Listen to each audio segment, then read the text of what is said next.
L'homme venait juste d'allumer une allumette lorsqu'il sentit soudain que quelque chose n'allait pas. Son visage se figea, son regard devint vide. Ce n'est que lorsque la flamme brûla ses doigts qu'il reprit ses esprits. Il voulut boire un verre pour se calmer, mais au moment où il saisit son verre, Ed retomba dans ses pensées. Puis le verre se brisa. À cet instant, une étrange sensation l'envahit, il avait l'impression de ne pas appartenir à cet endroit, comme s'il pouvait disparaître d'une seconde à l'autre. Pour vérifier ce qu'il ressentait, il se précipita vers une cabine téléphonique. Il voulait appeler sa famille, mais à peine quelques secondes après avoir composé, Ed appela son coéquipier, complètement paniqué, paralysé au sol. Terrorisé, il expliqua que sa propre mère affirmait ne jamais avoir eu de fils, et même son père croyait qu'il s'agissait d'un inconnu qui les harcelait. En voyant cela, l'homme pensa qu'Ed avait simplement besoin de se calmer. Après tout, ils venèrent de revenir de l'espace. Mais alors qu'il s'éloignait, son regard tomba sur un journal. Il l'ouvrit aussitôt et découvrit avec effroi un article parlant des 3 astronautes revenus de mission. Pourtant, sur la photo, Ed avait mystérieusement disparu. Il ne restait plus que lui et un autre coéquipier. À partir de ce moment, il commença à prendre au sérieux ce qu'Ed disait. Il se retourna brusquement et courut vers la cabine téléphonique. Mais elle était déjà vide. Sans le savoir, ce n'était que le début du cauchemar. L'homme demanda ensuite au barman où était passé le verre commandé par Ed. Le barman répondit qu'il ne savait pas de qui il parlait, ajoutant même qu'il était venu seul. Mais l'homme refusait d'y croire. Face à la photo du journal, il préférait croire ses souvenirs plutôt qu'accepter cette réalité. Pour lui, tous les gens du bar étaient devenus fous. De retour chez lui, il se précipita vers son téléphone pour contacter le quartier général et comprendre ce qui se passait. Il avait besoin de savoir s'il devenait fou. Mais le général était absent. Lorsqu'on frappa à sa porte, il pensa qu'Ed était revenu. Pourtant, c'était sa petite amie. Elle se plaignait qu'il n'ait pas tenu sa promesse, sans imaginer à quel point il était détruit intérieurement. Quand elle remarqua son état, elle tenta de le rassurer. L'homme, anxieux, essaya de remettre ses idées en ordre et raconta tout ce qu'il avait vécu. Puis il se souvint d'un télégramme où Ed avait été mentionné. Il se mit aussitôt à chercher le document. Excité, il montra finalement la preuve à sa compagne. Mais le nom d'Ed n'apparaissait nulle part.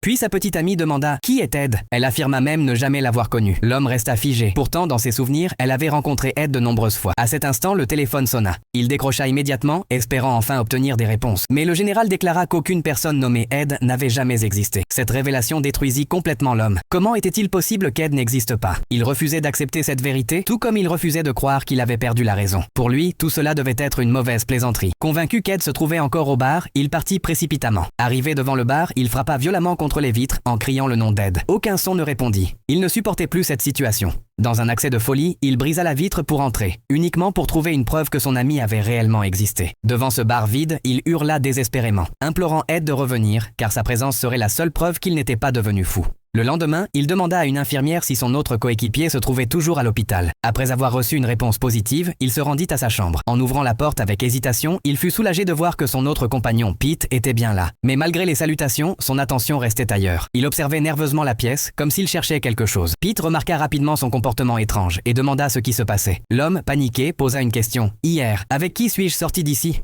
Pete répondit calmement qu'il était parti seul. L'homme resta sous le choc. Il attrapa alors le journal et insista. « Regarde, nous étions 3 !» Mais Pete répondit avec sérénité que l'article parlait uniquement de 2 astronautes revenus de l'espace après un crash d'avion mystérieux. Disparu pendant 24 heures avant de réapparaître. L'homme refusait toujours d'y croire. Il tenta de contrôler ses émotions et expliqua. « Nous étions 3 dans l'avion, moi, Ed et toi. Pete. Après l'accident, nous étions tous blessés. Ici, il y avait 3 lits. Mais Pete affirma encore qu'il n'y avait jamais eu d'aide, ni de 3e lit. Pete finit par penser que son ami souffrait de troubles mentaux et voulut appeler une infirmière. Mais l'homme l'arrêta, s'accrochant au peu d'espoir qu'il lui restait. Il supplia Pete de le croire, puis recommença à raconter ce qui s'était passé la veille. Ils riaient encore tous ensemble et avaient promis de voyager dès que Pete serait rétabli.